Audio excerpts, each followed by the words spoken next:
प्रणाम प्रणाम। आज का स्ट्रीम बड़ा महत्वपूर्ण है। एक्स मुस्लिम लोगों में जो मेरी जानकारी में सबसे पहले लोगों में हैं, आज़ाद ग्राउंड के नाम से जाने जाते हैं, हमारे बीच में आज हैं।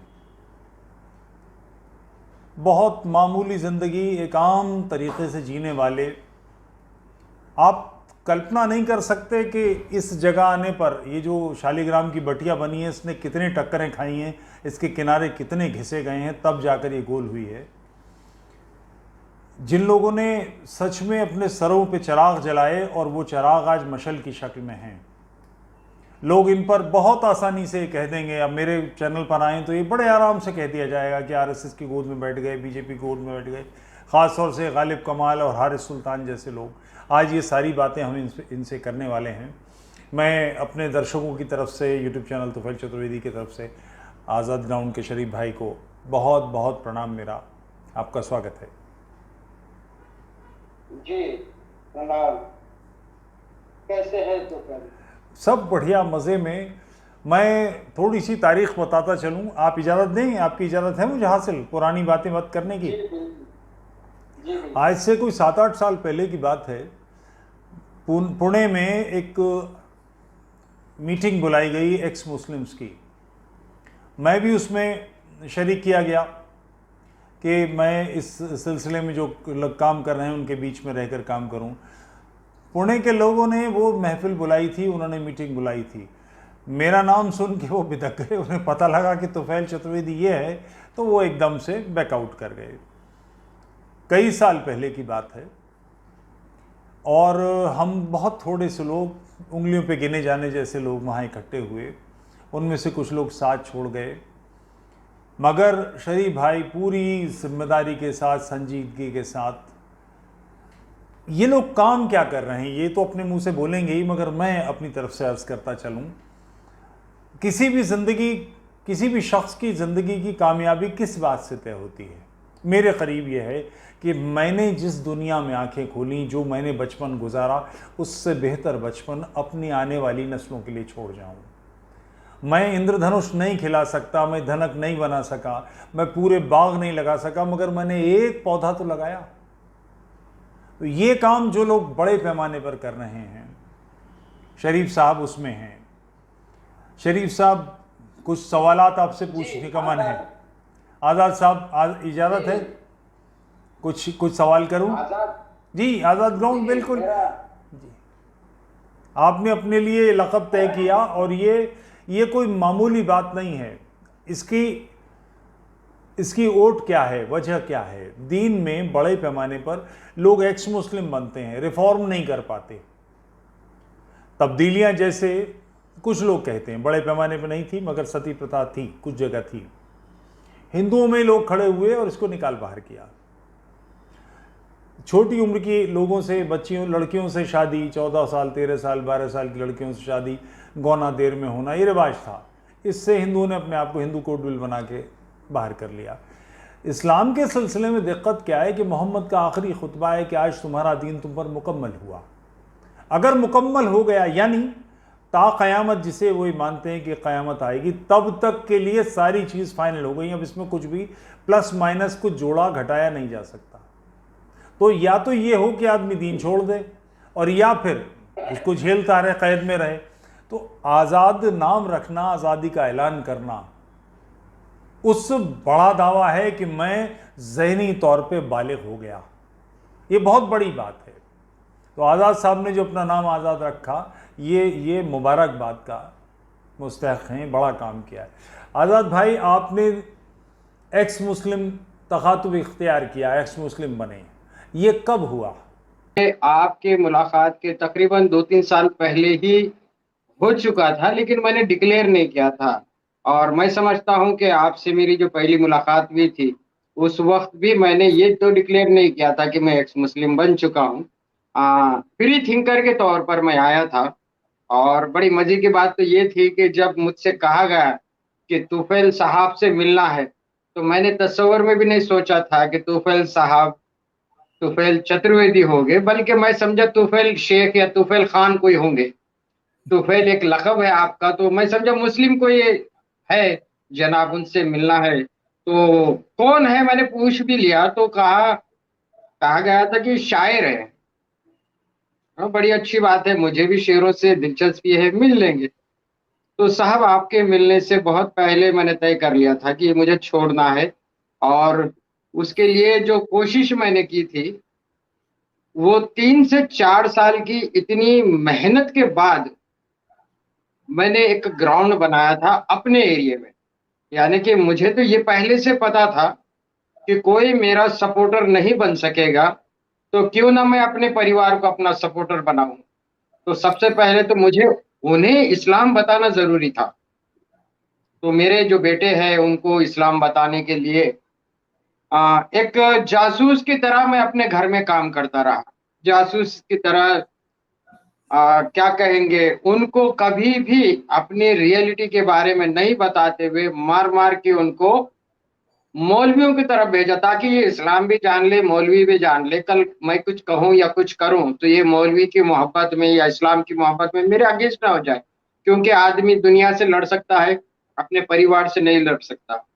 और सुकून दुनिया में कहीं भी मिले, परिवार से ज़्यादा सुकून नहीं मिलता। तो मुझे पहले वो काम करना था। जब वो काम हो गया तो फिर मैंने बस्ती में थोड़ा काम किया, लोगों में काम किया। उस वक़्त आपसे जब मुलाकात हुई थी, तो मेरे फ्रेंड सर्कल में जो सोशल वर्क होते थे, 50 से 60 आदमी ग्राउंड लेवल पर काम कर रहे थे। जो भले ही आज बहुत से छूट गए और दूसरे नए आ गए, लेकिन उस वक़्त 50-60 थे, जब आपके पास मिला। उसके आपसे मिलने के 1 साल के बाद मैंने ये ऐलान किया कि मैं इस्लाम छोड़ रहा हूँ। उसकी वजह तो बहुत है, बचपन से, यानी कि मैं तो समझता हूँ कि जब से इस्लाम पर कोई शक कर ले, वो इस्लाम से बाहर हो जाता है।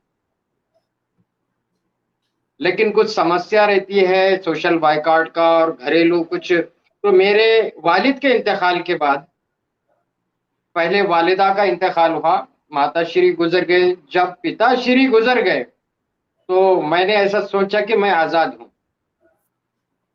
मैंने अपना नाम भी आज़ाद रखा और मैंने डिक्लेयर भी कर दिया कि मैं अब इस कल्ट को नहीं मानता।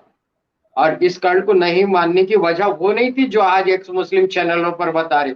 इनके बताने के बाद मुझे पता चला, मैंने जब छोड़ चुका, जब पता चला कि इसमें इतनी गंदगियां हैं, इतनी गंदी गंदी हदीसें, ये तो मैंने पहले देखा भी नहीं था, ना ही सुना था। कुछ मोटे मोटे ऐसी बातें थी जिसके ऊपर जितना रिसर्च करना था। अब तूफैल दादा छुपी हुई बात तो नहीं है, सबसे पहले अब चेहरा दिखा दिया। सबसे पहले मैंने अपने अंदर कुछ करने की जब तमन्ना जागी, तो पॉलिटिक्स ज्वाइन किया। पॉलिटिक्स में सबसे अच्छी पार्टी जो मुझे नजर आई वो जनता दल, वीपी सिंह थे उस वक्त जिंदा। उस पार्टी में रहा, ज्यादा नहीं 8 महीने के अंदर समझ में आ गया कि पार्टी की कुर्बानी, पार्टी के लिए कुर्बानी, हम देश के लिए काम कर रहे हैं, पार्टी के लिए। तो जब हम जेल गए, तो वहां बहुत बड़ा सदमा हुआ था कि जेल भरो आंदोलन करे थे हमने किसी चीज के लिए। तो जब हम जेल गए, तो जनता दल के लोग मौज कर रहे हैं, बड़े लीडर्स पार्टियां उड़ा रहे हैं, और कांग्रेसी एक नेता आया और हमारी जमानत करा। हम उस वक्त 27 लोग थे जिन्होंने रास्ता रोको आंदोलन किया था और जेल गए थे। तो हमें छुड़ाने को आता है कांग्रेसी लीडर। मैं बोला यार, ये आपस में एक दूसरे के साथ इतने डिबेट करते हैं, इतनी चीख पुकार करते हैं, लेकिन बैकग्राउंड में तो ये एक दूसरे के सपोर्टर है। मैं उस नेता का भी नाम जानता हूं जिसने हमको जेल से छुड़ाया। तो मैं समझ गया कि यह झोल है, ये इनकी दुश्मनी दिखावे की है और इनकी दोस्ती गरज की है। फिर वहां से वो छोड़ने के बाद सोशल वर्क करते रहे और अपनी फ्यूचर प्लानिंग में लगे रहे। ये मैं 1994 की बात बता रहा हूं कि वहां से हमने स्टेप चालू किया और अपने ही सीने में अपनी बातों को दबाते गए कि कहीं जाहिर ना हो जाए और फिर शिराजा बिखर जाएगा। 1994 से लेकर 2010 यानी कि 210 तक के ये सफर जारी रहा। खोज करते रहे और देश में जहां मौका मिला वहां जाते रहे और देखते रहे कि हमारा देश क्या है और लोग क्या है। तो एक चीज मैंने देखा, कौन क्या कर रहा है। इस पे हम फोकस करें, ना ये कि कौन क्या बोल रहा है, क्योंकि हमने बहुत धोखे खा लिए थे, बहुत बड़ी बड़ी भाषणें हमने सुन ली, बयानात सुन लिए थे, लेकिन प्रैक्टिकल में जब देखेंगे तो घिनौने चेहरे नजर आए थे। जब हमने पॉलिटिक्स छोड़े, तबलीगी जमात ज्वाइन किए, बहुत अच्छी लगी थी कि लोगों को घूम घूम कर अच्छाई बता रही है। जब वहां गए तो खाना फेंकते हुए हमने देखा है तोफेल दादा, खाना फेंकते हुए। वो जो अनाज की इज्जत करना और अनाज खाने से पहले एक दुआ है, और टॉयलेट जाने से पहले एक दुआ है, उन लोगों को हमने खाना फेंकते हुए अपनी आंखों से देखा है। इसलिए कि बिरयानी के साथ दही नहीं है, दही नहीं रखे, मौलवी कहता है दही नहीं रखे, आधा प्लेट फेंक देता है। ये उनकी प्रैक्टिकल देखें तो इनके बयानों से भी हम समझ गए कि इनके पास, ये गुफ्तार के गाजी, ये प्रैक्टिकल लाइफ में ऐसे नहीं है। फिर प्रैक्टिकल लाइफ हमको मिलती है ग्रामीण में। वो जो कहता है वही करता है। ग्रामीण में हमने देखी कि बायोलॉजी पढ़ने के बाद प्रोफेसर जो बता रहा है, वो एक ज़ईफ आदमी, विद्वान भारत का, वो बिना कुछ पढ़े, वो अपना नाम भी लिखना नहीं जानता, लेकिन देश के लिए जो कुछ कर रहा है उससे ज्यादा बोल रहा है, कर रहा बहुत, उसकी पूरी लाइफ लग गई है, अपने बच्चों को भी सिखाया है। न सिर्फ जानवर बल्कि पेड़ को भी ऐसा संभालता है वो, जैसा कि मानो उसका बच्चा है। अगर झुक रहा है तो उसको सहारा दे रहा है, सूख रहा है तो पानी दे रहा है।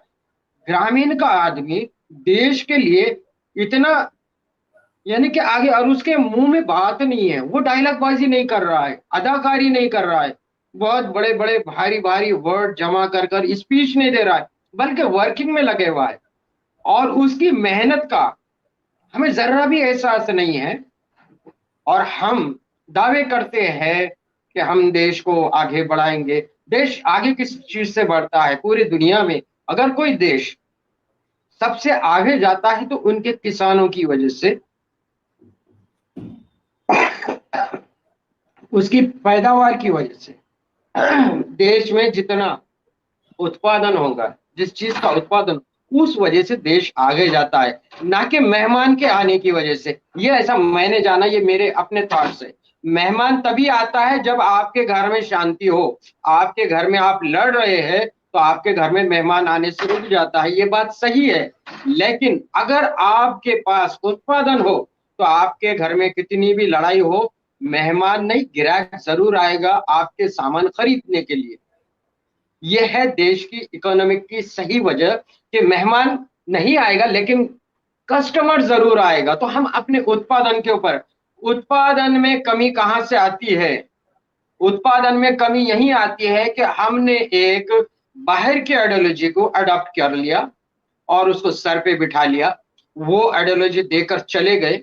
अब भारत में कोई अरब का मुसलमान नहीं है, भारत में वही कन्वर्टेड मुसलमान है जिन्होंने अपने दिलों में, अपने सरों पर, अपने दिमागों में उनकी सोच को दाखिल कर लिया, और अपने खुद के कल्चर, खुद की सभ्यता, खुद का देश के बारे में भूल गए। ये भी भूल गए कि हम कौन थे, क्या थे, ये भी भूल गए कि हम पे जुल्म किसने किया है। ये चीज हमें नजर आई। तो पहला काम हमने यही किया कि सबसे पहले अपने पास से इसको हटाए, और फिर कोशिश करें कि कुछ अच्छा काम करें। उसमें बाधाएं आएंगी। सबसे पहली जो बाधा हमने देखे थे आज से 12 साल पहले, वो ये थी कि मुस्लिम लोगों ने अपने खिलाफ, अपनी सोच के खिलाफ, अपनी आइडियोलॉजी के खिलाफ सुनने की आदत नहीं डाली है। अगर कोई फिल्मी बॉलीवुड का पोस्टर भी लग जाता है जो उनके मर्जी के खिलाफ हो, तो आंदोलन शुरू होते हैं, जुलूस निकलते हैं। कोई गाना उनके मर्जी के खिलाफ बॉलीवुड में गाया जाए, जुलूस निकलते हैं। कोई सीन अगर उनके मर्जी के खिलाफ हो तो जुलूस निकलते हैं। तो सबसे पहले हमने ये काम, ये सोचे, इसमें बहुत से लोगों की जाने गई, कि हम पहले ये आदत डालें इनको कि ये अपने खिलाफ भी सुनने की कोशिश करें। ये आदत इनमें हो कि अपने अलावा किसी और के वजूद पे ये कबूल करें। इसके लिए काम क्या था? वो यही था कि कुछ सवाल बनाए और उनको पेश करें। हम पहले ही डिक्लेयर कर देते थे कि ये व्हाट्सएप ग्रुप है, यहाँ कोई किसी को मुसलमान नहीं बना सकता, यहाँ कोई किसी को एक्स मुस्लिम नहीं बना सकता। ये कुछ थॉट्स है जो शेयर किए जा रहे हैं ताकि आप लोग सुनने की आदत डालें। फेसबुक पर भी हमने यही कहे कि ये कोई तबलीगी या ये कोई प्रोपेगेंडा नहीं है, बल्कि आपको आदत होना चाहिए सुनने की, कि सोचो क्या ये सही है। उसका रीजन यही है कि बिलीफ से किसी को कोई नुकसान नहीं है। नुकसान होता है कि मेरा बिलीफ सच्चा है और यही सबने मानना, ये आज बना है। रियल में मुझे नहीं मालूम कि लोग कहां तक तहकीक करेंगे। मैंने जितनी हिस्ट्री पढ़ा उससे तो यही समझ में आया है कि माजी में, प्राचीन में, अरब में ये जो कल्ट है जिसे इस्लाम कहा जाता है, ये पॉलिटिकल था।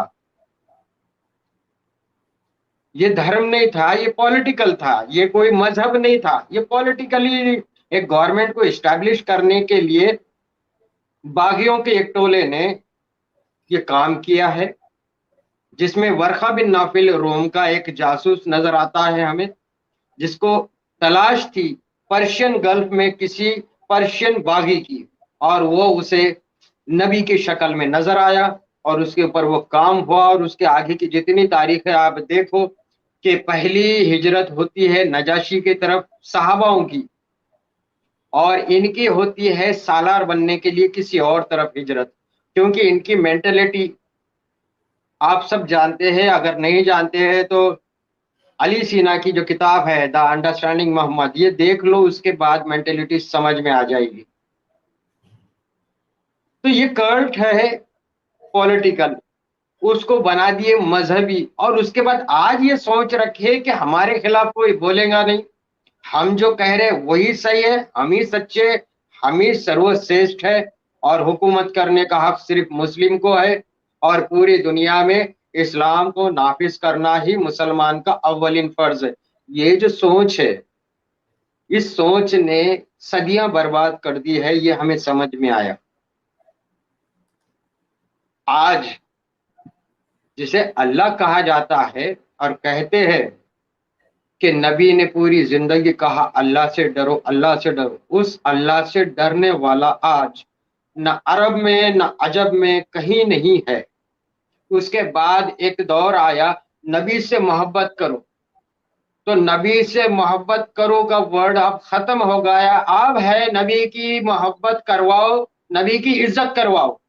खुद नबी से मोहब्बत नहीं करता, कोई भी नहीं करता, क्योंकि जो नबी के ताल्लुक से जो बात कही जाती है या नबी के तरफ मंसूब की जाती है, जो अच्छी बातें, उस पर अमल करने के लिए ये लोग तैयार नहीं है। तो काहे की मोहब्बत है, काहे की इज्जत है। लेकिन उनकी इज्जत करवाई जाती है औरों से, कि तुम अगर उनके खिलाफ कुछ बोलोगे तो कानून बने हैं ब्लास्फेमी के, लेकिन कानून कब सजा देगा पता नहीं, हम आज ही दे देंगे, 3 दिन के अंदर फैसला कर देंगे ब्लास्फेमी। तो इज्जत करवाई जा रही है, खुद नहीं कर रहे इज्जत। आज उनकी बस्तियों में एम्बुलेंस नहीं जा सकती है, 20 फीट का रोड है, रोड के बाद प्लाट है, तो जहां से आपका प्लाट शुरू होता है वहीं से दीवारें उठती है, उसके बाद बैठने का चबूतरा, उसके बाद टू व्हीलर हमारी, वो इसी सामने वाले की। तो 20 फीट की रोड आज 4 फीट की है और 5 फीट की रह गई है। अगर कोई हादसा हो तो एम्बुलेंस नहीं जा सकती है, आग लगी तो फायर ब्रिगेड नहीं जा सकता है। ये हालत उनको कौन की है? बीजेपी ने की, आरएसएस ने की, यहूदी ने, ईसाई ने, कौन किया है इनकी ये हालत? ये खुद कर रहे हैं। क्यों? क्योंकि इनको इनके किताबों के जो अच्छी बातें हैं वो भी पसंद नहीं है। सबसे अच्छा जो इनका सिस्टम है जक़ात का, दादा जक़ात का जो सिस्टम है, अबू बकर के तरफ एक कौल आता है, जक़ात कंजूसों के लिए है, कि भाई तेरा दिल नहीं कहता है ना कुछ देना अल्लाह के नाम पर, तो कम से कम 100 में 2.5 रुपये दे दे, कम से कम। ये तेरे ईमान का आखिरी दर्जा है, कंजूस के लिए जक़ात है, वरना मोमिन का सारा माल ही अल्लाह का है। यह है जक़ात का कॉन्सेप्ट। और जक़ात के कॉन्सेप्ट में रमजान का जिक्र नहीं है। जैसा मेरे 5 बेटे हैं, किसी ने जनवरी में धंधा शुरू किया, किसी ने फरवरी में शुरू किया, किसी ने मार्च में, अप्रैल, अब 5 अलग अलग महीनों में अगर धंधा शुरू करते हैं तो उनकी जक़ात किसी की जनवरी में निकलेगी, किसी की फरवरी में, किसी की मार्च में। यानी मेरे घर से 5 महीने जक़ात निकलेगी कंटिन्यूअसली। इस सिस्टम को बिगाड़ा कौन? यहूदी ने, आरएसएस ने या बीजेपी ने? कौन बिगाड़ा? बिगाड़े वही लोगों ने, और आज भी उसको सपोर्ट वही लोग करते हैं जो दावा करते हैं हम दिन सिखा रहे हैं। रमजानों में रसीद बुक लेकर मौलवी आपको नजर आएंगे जक़ात के लिए। इनसे पूछो रमजान में जक़ात निकालने का रिवाज इस्लाम से है, ये तुम्हारा खुद साख्ता है? तो साल भर जक़ात नहीं निकलती, सिर्फ रमजान में जक़ात। मैं ये कह रहा हूं कि उसमें कुछ अच्छे पॉइंट्स भी दे, तो उसको खराब करने वाले कौन हैं? यही लोग हैं, और आज भी उसको खराबी को सपोर्ट करने वाले लोग भी यही है। अब ये कहते हैं कि गुमराही फैला रहे यहूद, गुमराही फैला रहे नसारा। अब उनको एक और ये खिलौना मिल गया है 100 साल के अंदर, तुम्हारे आरएसएस और बीजेपी। तो मैं यहाँ यही बोलने आया कि आरएसएस से हमारा कोई ताल्लुक नहीं है। हम तो तोफेल दादा से तो पता भी नहीं था कि हम मिलेंगे। हम तो आरएसएस को ये बताने आए थे कि भाई आपने मुस्लिम विचार मंच रखा है, तो क्या आपके फ्यूचर प्लानिंग में फ्री थिंकर्स का भी कोई मंच है या नहीं है? ये विजिट के लिए हम गए थे वहां पर। हमने ये नहीं कहा था कि हमें प्रोटेक्शन चाहिए या हमारा भी एक मंच हो। हम तो बात करने से डर रहे थे। जब पहली मुलाकात हुई दादा इंद्रेश कुमार जी से, उस वक्त हमारे एक दोस्त ने गलती से बता दिया था कि हम नमाज नहीं पढ़ना चाहते, तो हमारा क्या रोल रहेगा आपके पास? 3 बंदे उठ के खड़े हो गए। इंद्रेश जी ने कहा कि भैया बैठ जाओ या बाहर घूम के आओ, उस बंदे को बात करने दो। तो हमें थोड़ी हिम्मत मिली कि दूसरी मुलाकात करें। तो इंद्रेश जी ने थप्पड़ लगा दिए उसी दोस्त को कि तू बेवकूफ हो गया, ऐसी बात कर रहा है। हम यही इन्हीं को संभालते संभालते परेशान हो गए। इन अच्छी बात जल्दी कबूल नहीं करते। तुम बेनमाजियों की बातों को ये लोग कबूल नहीं करेंगे, हम आपको सपोर्ट बोले हम कैसे करें? उसके बाद आपसे मुलाकात हुई और मैंने 2 ऑडियो बनाया था कि हो सकता है कि आपको जिंदगी में समीर मुझे भी सुन मौका रहे न हैं। मिले। आपको जी, समीर सुन रहे हैं। जी, थैंक यू। हो सकता शरीफ। है दादा की जिंदगी में मुझे मौका मिले ना मिले। 2 ऑडियो बना के रखा था कि अगर मेरे को कुछ हो जाए तो ये दादा को भेज देना, ताकि वो उनके चैनल पे या किसी और चैनल पर चला ले। ऐसे 2 वीडियोस बना के रखा था, जिसमें पहला वीडियो वो है दादा कि एक मुस्लिम का मैंने आपको एड्रेस दिया था उसकी मदद के लिए, और आपने बिना वेरिफिकेशन के उसकी मदद की थी। एक नहीं मिनट नहीं रुकिए। नहीं नहीं। वो मर गया सर, वो मर गया, लेकिन मरने से पहले, वो 2 साल के बाद मरा, मरने से पहले उसने जो कॉल किया था, वो कॉल आपको आज सुना रहा हूँ, लाइव सुना रहा हूँ, फखर से सुना रहा हूँ। हारे सुल्तान भी सुन ले। उसने ये कहा था कि जब मैंने आपको मदद के लिए बोला था तो आपने दादा तरफ भेज दिया, यानी कि दादा से कांटेक्ट करा दिया। तो मैं इतना खौफजदा था कि दादा मदद तो करें, यानी तुफैल चतुर्वेदी मदद कर रहे हैं, बदले में क्या चाहते हैं, क्या शर्त पे मदद हो रही है। लेकिन आज मेरा आईसीयू के अंदर था उसका फोन। आज मुझे यकीन हुआ कि लोग कितने बदनाम हैं। आज तक के उनके तरफ से कोई ऐसी बात नहीं हुई, कोई ऐसा काम नहीं आया। तो मैंने उनको कहा कि कितने लोगों को वो ऐसी ही मदद करते हैं बिन शर्त के, कोई डिमांड नहीं, कोई काम नहीं, आप आपकी मर्जी से जियो। बहैसियत इंसान उनका ये नेचर है, और मैंने अपनी आंखों से देखा, तभी तो उनके तरफ मैंने आपको रेफर किया था।